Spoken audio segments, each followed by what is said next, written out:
الفضل YouTube channel میں آپ کا استقبال ہے۔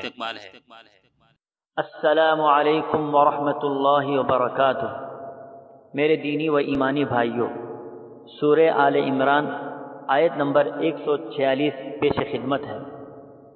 اعوذ باللہ من الشیطان الرجیم وَكَأَيٍّ مِّن نَّبِيٍّ قَاتَلَ مَعَهُ رِبِّيُّونَ كَثِيرٌ فَمَا وَهَنُوا لِمَا أَصَابَهُمْ فِي سَبِيلِ اللَّهِ وَمَا ضَعُفُوا وَمَا اسْتَكَانُوا وَاللَّهُ يُحِبُّ الصَّابِرِينَ۔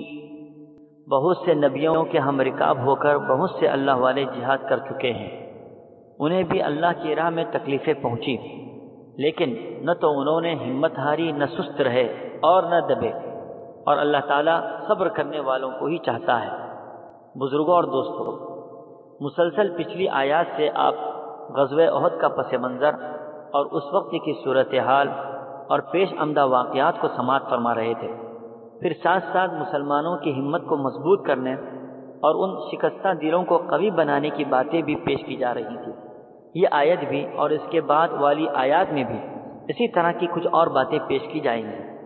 حضرات، غزوہ احد میں شریک مسلمان جو شکستہ دل ہو چکے تھے اور ہمتیں پست ہو رہی تھیں، تو ان آیات نے ان کے حوصلوں کو بلند کیا اور دلوں کو مضبوط کیا۔ انہی مجاہدین کو حوصلہ دیتے ہوئے قرآن کہتا ہے کہ اس سے پہلے بھی بہت سارے انبیاء علیہ السلام نے اپنی جماعتوں کو ساتھ لے کر دشمنان دین اسلام سے لڑے بھیڑے اور اللہ کی راہ میں تکلیفیں اٹھائیں، مگر وہ صبر و شکر کرتے رہے اور میدان جنگ میں صبر و استقلال کے ساتھ رہے اور پوری جمع مردی کا ثبوت پیش کیا، نہ سست ہوئے نہ ہمت ہاری۔ اس کے بدلے میں انہوں نے اللہ کی محبت کو حاصل کیا۔ بڑی بڑی مصیبتوں کو دیکھ کر ان کے پیر ڈگمگا نہیں گئے۔ اسی طرح تم بھی پورے یقین کے ساتھ جمے رہو، اللہ تمہاری مدد و نصرت فرمائے گا اور حوصلہ بلند کرے گا۔ اللہ تعالی ہم تمام لوگوں کو ہر حالت میں صبر و استقلال سے کام لینے کی توفیق عطا فرمائے، آمین۔ وآخر دعوانا ان الحمدللہ رب العالمین۔